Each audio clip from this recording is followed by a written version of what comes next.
Manipur ahong change sama korna ba amadi mai hauron da ke koi leminere ba mayam sa koi nusi chana na lenga na ba aduga ain se khuna paira ga ma tamun ba tor kana mi hat le pun phak ba halak ko mayam se dagi kanna na ba amadi sing amadi tamani da thugai rei ba pai mai pangli mar da thugai rei se kanna na ba nasi le koi political change sama darkar le karmai du si ke tor ka de khoi se ma di pikra ba masha se govindas ki ai gi Aku isa kasi sumayin na pam na rin, wasak na rin. Manipur kan si ko na wasak na rin.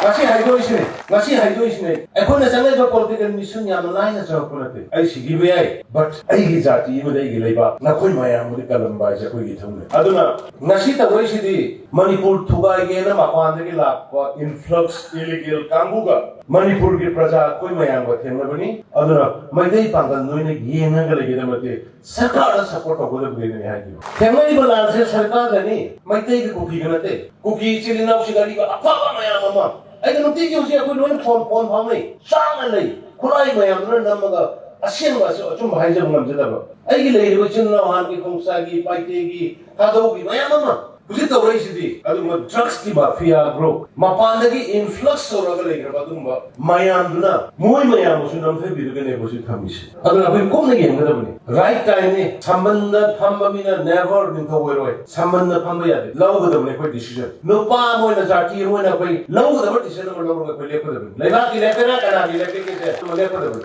Marandi, koi kana da sauke. Lai bai koi ki chinbuki ki chinna kananta kai koi kana koi lepe. Only mapandagi I'm kind of similar to Kambusinga. Mizoram is a Kantoga, you know, listening to a very much. A Pujoki Poto, Kantoga Tomana, Moile, Kana, Manari Rangi, I'm not Talukishi. I never. Machida Kai. I know my government, Sayamba, I know my answer. Publicly request of the you're not happy, Loina happy of money. Loina happy ro, Loina happy ro, I quit say kind of a yard with the bottom was Sagagi, Adum Igi. Aduh meninggalgi sada orang ni, bersih kaum kumsi, kok lagi lo kumsi, kok lagi lo kumsi politik masa-masa di watak